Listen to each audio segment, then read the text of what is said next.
তো গাইস প্রথমে ভিডিওটি দেখি, তারপর ভিডিওর ফানি কমেন্টস গুলো পড়বো। মাগুর মাছের ঝোল দিদি কি বলে ইন্ডিয়া জলপাইগুড়ি থেকে দীপা দিদি দীপা দিদি তোমাকে একটা কথা বলতে বলছে, যদি বলতে পারো দিদি তো মনে করো পুরো ইন্ডিয়া করে ফেলে দেবে এই ভিডিও। তুই বলো তো মাগুর মাছের ঝোল। এই কথা বলতে পারিনি, মাগুর মাছের ঝোল দিদি কি বলে, আমি তাই শুনছি আপনিও তাই শুনছেন। तो चलिए शुरू करते हैं। মাগুর মাছের মানে হল,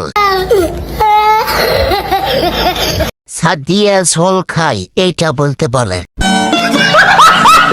নেক্সট তো গাইস প্রথমে ভিডিওটি দেখি, তারপর ভিডিওর ফানি কমেন্টস গুলো পড়বো। আরে লাল পাতা ওরে যে আহেম জামাতে মেসে লাল পাতা ওরে যে আহেম জামাতে মেসে মেরে দিল দিয়া মেরে দিল से जाहे मेरे प्यार जाहे ना ना ना तो चलिए शुरू करते हैं। বাহ, অসাধারণ পোস্ট। তুমি কালকে আমার অফিসে আসো। সঠিক বলেছে। লালু পাত্তা